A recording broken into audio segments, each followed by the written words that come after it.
You're going to that wedding, Corinne. If you don't, forget about studying abroad. My father's voice hit me through the phone, clipped and cold, as if he were ordering a stranger instead of speaking to his own daughter. I stood by the window of my apartment near Forsyth Park, the late afternoon light filtering through the moss-draped oaks outside, and pressed the phone harder to my ear. I was 23, fresh out of college, living in a studio barely big enough for a bed and a desk, but it was mine. Every piece of furniture, every dish, every hour of rent had come from my own paychecks. Independence was my anchor, especially in a family that only ever seemed to notice me when they needed something. The Copenhagen program had been the first real dream I allowed myself a chance to study sustainable urban design, to stand in classrooms where ideas about rebuilding cities were born. The deposit was already paid with money I had scraped together. My father didn't know. Of course, he thought he held my future in his hand, that he could twist my choices with a threat. What he didn't know was that I had already graduated valedictorian 3 weeks earlier, with a 6-figure job waiting for me in Atlanta. He didn't know that the power he believed he had over me had expired years ago. Right after that single semester of tuition he and my mother covered, on my desk lay an envelope. Inside was a cashier's check for $12,350, the exact amount they had once paid. It had taken me years to save, and now it waited, heavy and final, like a key to a lock I had been trapped behind my whole life. I slid the envelope closer and let the silence after my father's words settle in, heavier than the humid air pressing through the window. The line between us had never felt thinner. Marissa was 3 years younger than me, but from the moment she arrived, the world inside our house tilted toward her. She had that effortless glow, the kind of smile that could bend anyone's attention, and she learned early how to use it. By middle school, she was captain of the cheer squad, the center of every photograph, every story retold at family gatherings. I was the one holding science fair ribbons, math certificates, acceptance letters folded neatly in my backpack. When I carried them into the kitchen, my mother would skim them like a grocery list, nodding once before turning back to the latest dress fitting or performance Marissa needed her for. My father would pat my shoulder and pivot to talk about how Marissa's team was heading to nationals. Their pride was a currency reserved for her, while mine was something they treated as background noise. Appearances mattered in our household more than anything. My mother kept the front yard manicured, the dining room set for guests that rarely came. She collected compliments the way other people collected heirlooms, wearing them as proof that we were a family worth envying. My father tied his pride to social standing, to how his daughters looked in photographs, how loudly he could boast about Marissa's charm when he mentioned me. It was usually as a footnote, reliable, steady, the one who would do fine on her own. They built a myth that they had sacrificed everything for our education. The truth was simpler, harsher. They paid for my first semester at the university and never another dime. Yet for years they spoke as if my entire degree rested on their backs. The reality was late nights behind a diner counter, tutoring high schoolers in algebra, scraping scholarship essays together while eating noodles from a 50-cent pack. Every step forward was carved out alone. Every success was something I had to validate for myself, because no one else would. While Marissa grew in the center of the spotlight, I learned how to build fire in the dark. Sparks struck from nothing but grit and refusal to be erased. The cashier's check had taken me nearly 4 years to build, $12,350. Every penny of that first semester they never let me forget.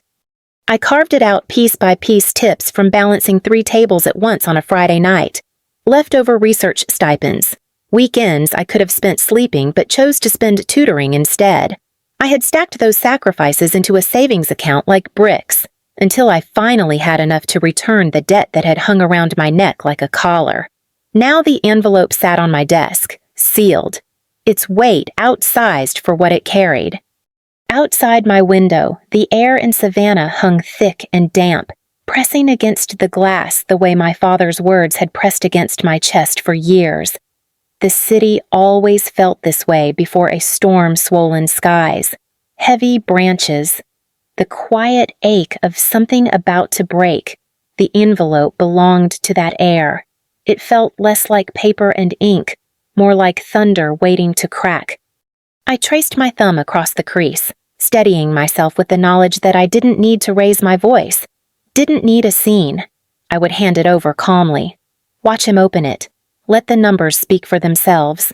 No shouting could compete with a receipt. In my closet, a navy dress waited on its hanger. Simple lines, modest fabric, not the kind of dress my sister or my mother would choose, but it was mine. I'd bought it on clearance after finals last year, thinking I might need it one day for something formal, something that mattered. I ironed it that night, folding the sleeves with the same care I'd given every assignment I turned in, every shift I worked. The plan was set I would walk into that wedding, not as the invisible daughter they'd always dismissed, but as someone who had built her own footing. The check would be my proof, the dress my armor, the silence after my words, my only revenge. The venue looked like something plucked from a glossy magazine, a Beaux-Arts mansion with tall arched windows and a garden spilling over with white roses, strings of lights crisscrossed above the lawn, glowing soft against the deepening savanna sky. A quartet played near the entrance, their notes delicate and practiced, meant to accompany whispered admiration from guests in silk dresses and tailored suits. Every inch of it was staged for photographs, as though the wedding were less about vows and more about appearances. I moved through the crowd quietly, my navy dress brushing against iron chairs lined in rows, the sealed envelope pressed flat against my palm. The smell of roses mixed with the damp scent of evening air, heavy enough to cling to my skin. My father spotted me first. His smile cracked, dropping away as quickly as it had formed. "You're late," he muttered. His voice pitched low but sharp enough to cut through the music. Heads turned, a few eyes lingering before sliding away. I said nothing, only adjusted my grip on the envelope. Then my mother appeared, her gaze sweeping over me from head to toe.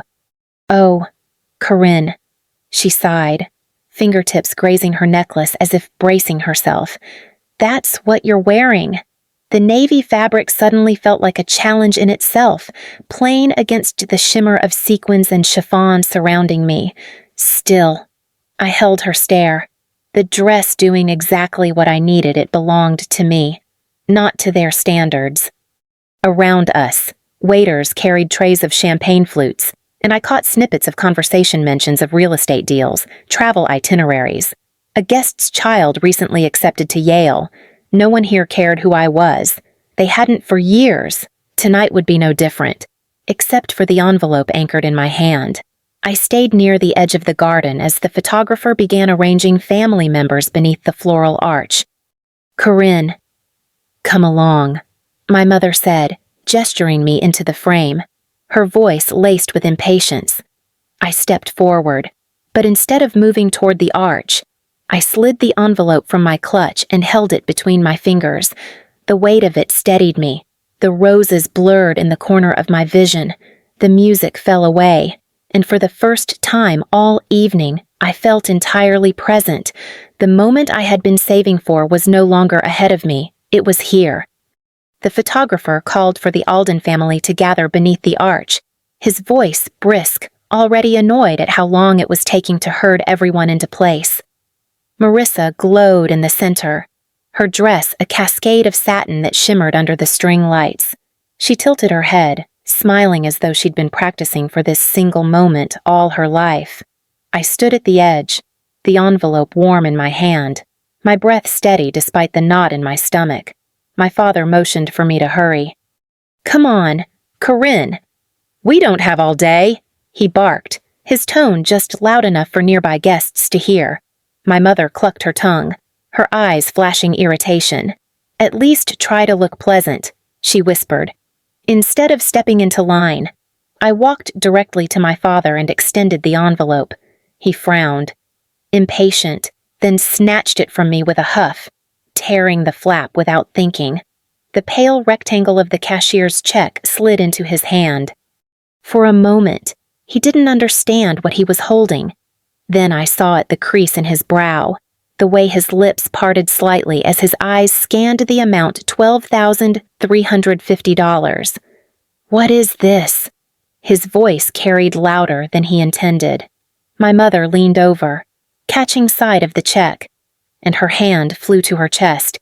Corinne, it's every dollar you ever paid toward my education, I said, my words clear and unhurried. 1 semester. That's all you ever covered. I've paid you back, down to the cent. You have no leverage now. The hush fell quickly, sharper than the click of the photographer's camera. A few guests whispered, necks craning to catch a glimpse. My father's face flushed, red creeping up from his collar. He tried to lower his voice, but it cracked anyway. This is not the time, it's the only time I'll give you, I cut in. My mother reached for my arm, nails grazing my sleeve, but I stepped back. Marissa shifted uncomfortably beside the arch, her practiced smile faltering as the tension swelled. I slid my clutch shut and straightened my shoulders. I won't be staying, I said, loud enough that the words carried into the crowd. A ripple passed through the guests. The quartet stopped mid-phrase, bowstrings hanging in the air. My father opened his mouth to command me, to pull me back into line, but I was already turning.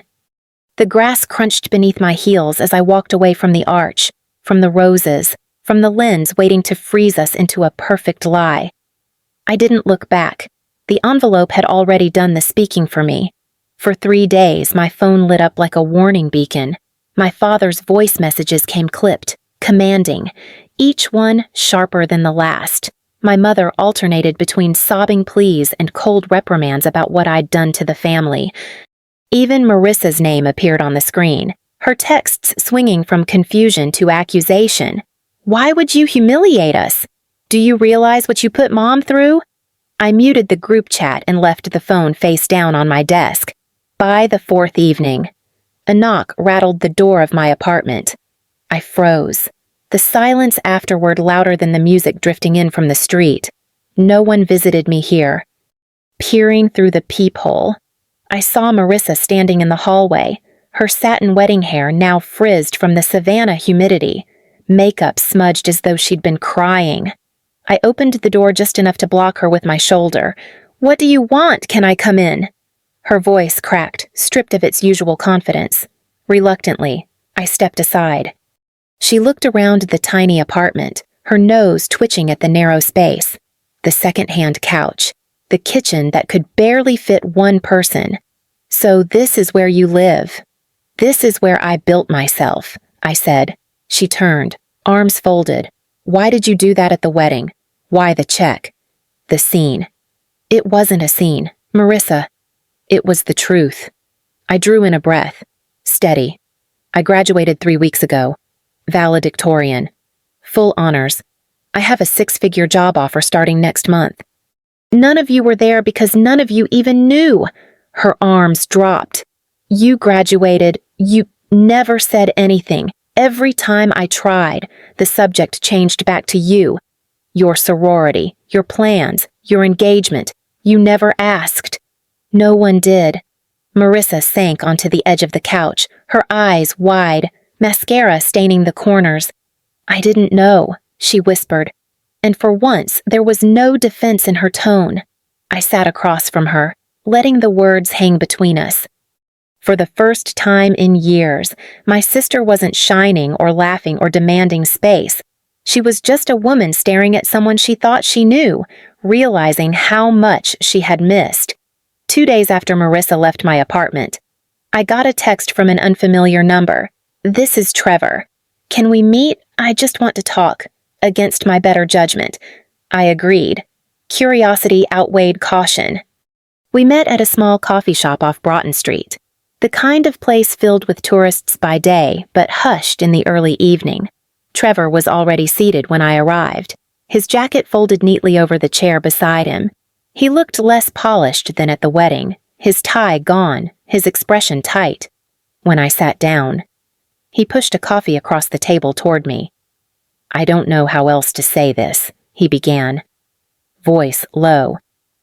Your father asked me for a loan a few months ago. $20,000. He promised it was temporary, said a client payment was delayed. I didn't flinch. Did he pay you back? Trevor's jaw clenched. No. In fact, last week he came back asking for $15,000 more. Said if I didn't help, the business might collapse. The hum of the espresso machine filled the silence between us. I leaned in. You should know something. My parents didn't pay for my education. They covered one semester, then stopped. Everything else scholarships, loans. 3 jobs I handled alone. They've been telling people for years that they sacrificed everything for me. It's a story they use, not the truth. Trevor blinked, clearly unsettled. Marissa, she believes them. She told me they carried you through school. She brags about how generous they've been. They let her believe it, just like they've let everyone else believe they're stable, successful, in control. But if they're borrowing from you, Trevor, it's because the picture's cracking. They live on appearances, and appearances don't pay debts. For the first time, his polished confidence faltered. He sat back, eyes narrowing as if seeing something new. So the house, the cars, the image, it's all smoke, I said simply. He looked down at his untouched coffee, his wedding band catching the light, and I saw the realization settling in. The facade he'd married into wasn't marble after all. It was plaster, already chipping away. My first morning at the firm felt like stepping into another world. The offices overlooked the Savannah River, glass walls letting in the light that bounced off the water. I'd walked past buildings like this for years, imagining the lives of the people inside, never believing I'd be one of them. Gretchen Ward, my supervisor, greeted me with a firm handshake. She was in her 50s, sharp-eyed but warm, the kind of presence that carried authority without needing to raise her voice. "We'll start you on the reclamation project," she said, leading me past rows of desks. "The city council wants a system that reduces waste, conserves water, and works for decades, not just now. It's ambitious. But so are you." I was placed with a small team of engineers, all older than me but quick to pull me into the conversation. By noon, I was sketching out flow models, running numbers on stormwater retention, calculating long-term efficiency curves. It was meticulous work, but it hummed with purpose. At lunch, I sat with Marcus from hydrology and Anna from design. They asked about my degree, my interests, what had drawn me to environmental systems. Their curiosity felt unfamiliar. They listened as though my voice carried weight, not as filler between someone else's stories. Later that week, Gretchen stopped by my desk while I was reviewing data. "You've got an eye for detail."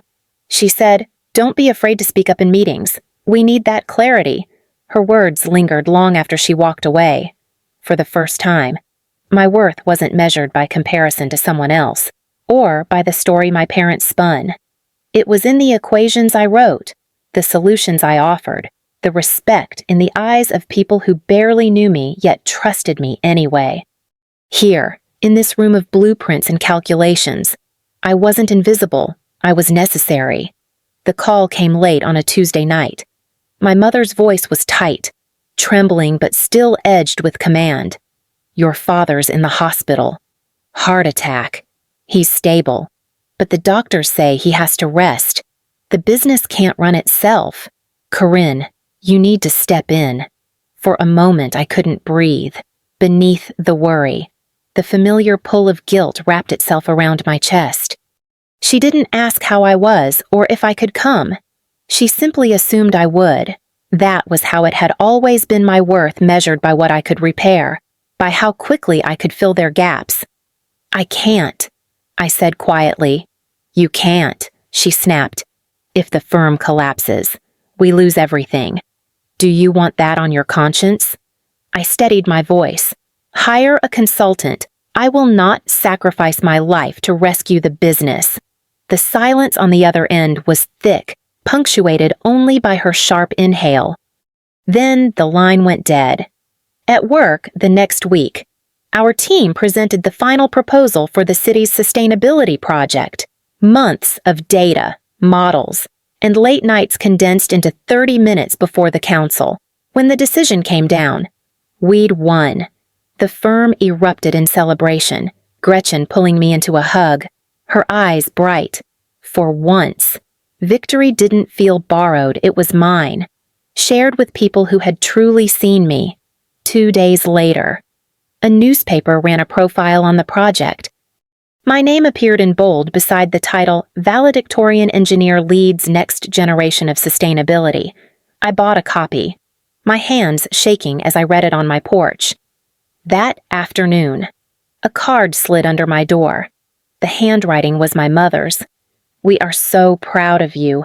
Love." Mom. I stared at the words for a long time, then set the card aside, untouched, its ink still smelling faintly of pretense. The bankruptcy filing came quietly, a line in the local court record that confirmed what I already knew.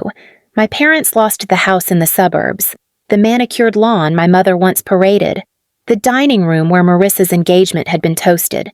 They moved into a narrow rental off the highway, the blinds always drawn.